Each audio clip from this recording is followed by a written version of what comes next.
Is the market turning? We'll share data that shows pricing has definitely peaked for the year and also a slowdown in new inventory and showings.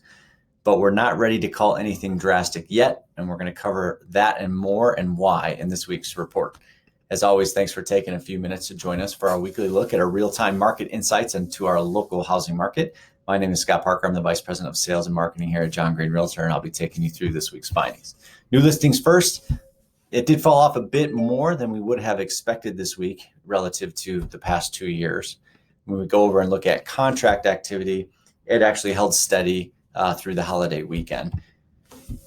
Here's showing activity. Now, it dipped with the holiday weekend, which is always to be expected, but notice that it dipped a little harder than the previous 2 years, and now it was kind of matched last year's showing activity for the first time really in several months. So this could be an advanced signal of the market slowing down. We're going to watch this very closely next week.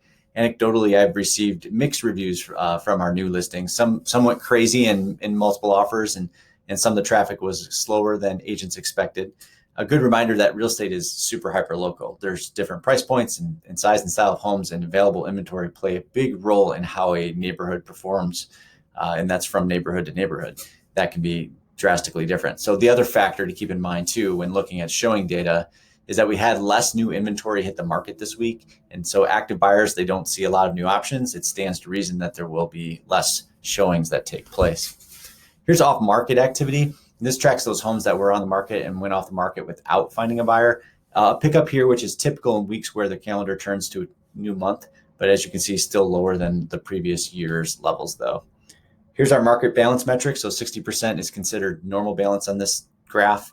A little light on new listings, and sales stayed pretty steady. So this number shot up. And here we had an off-market activity, and you get the same kind of reaction in the market in the graph as well. Here's our national look for today. We're looking at price reductions. So nationally, this number just keeps ticking up. While not as substantial as last year, it does indicate that the market has peaked in pricing nationally for the year. Let's drill down into the same metric though locally. So we're going to look at Naperville, which is just a great suburban market proxy. And you can see the prices decreases are on the rise as well, but showing signs of leveling. So likely prices peaked and are softening, which is typical for this time of year, as you can see the trend of the previous years. But it looks like price deceleration won't be as significant as the past 2 years.